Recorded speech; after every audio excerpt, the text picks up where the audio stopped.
Hi friends, welcome to our channel காரக்குழம்பு.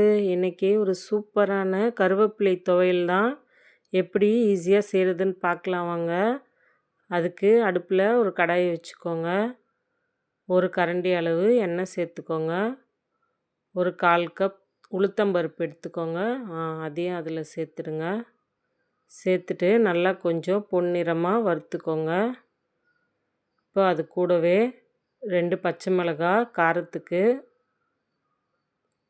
4 பல் பூண்டு, 2 துண்டு இஞ்சி சேர்த்துக்கோங்க. சேர்த்துட்டு நல்லா வதக்கிக்கோங்க அதையும்.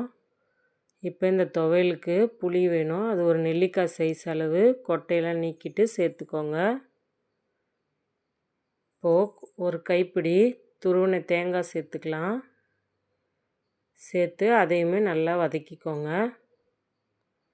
இது எவ்வளோக்கு எவ்வளோ வதக்குறோமோ அப்போ தான் வாசனை நல்லாயிருக்கும், டேஸ்ட்டும் சூப்பராக இருக்கும். பாருங்கள், நான் கருவேப்பிலையை ஒரு கைப்பிடி அளவு எடுத்து நல்லா சுத்தமாக கழுவி வச்சுருக்கேன். அதே இப்போ இதில் சேர்த்துக்கலாம். இந்த துவையில் வாரத்துக்கு ஒரு முறை 2 முறை செஞ்சு சாப்பிட்டிங்கன்னா முடியும் நல்லா கருமையாக அடர்த்தியாக வளரும். உடம்புக்கும் ரொம்ப நல்லதுன்னு சொல்லுவாங்க கருவேப்பிலை. அதை நம்ம இப்படி கொடுத்து பாருங்கள், பிள்ளைங்களும் நல்லா விரும்பி சாப்பிடுவாங்க. இப்போ இந்த துவையலுக்கு தேவையான அளவு நான் ஒரு 1/2 ஸ்பூன் அளவு உப்பு சேர்த்துக்கிட்டேன்.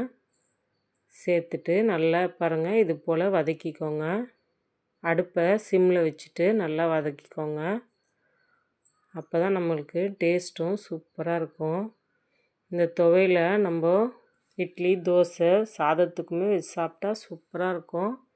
பாருங்கள், ஆறிடுச்சு. நான் இது போல் மிக்ஸி ஜாரில் சேர்த்து அரைச்சிக்கிட்டேன்.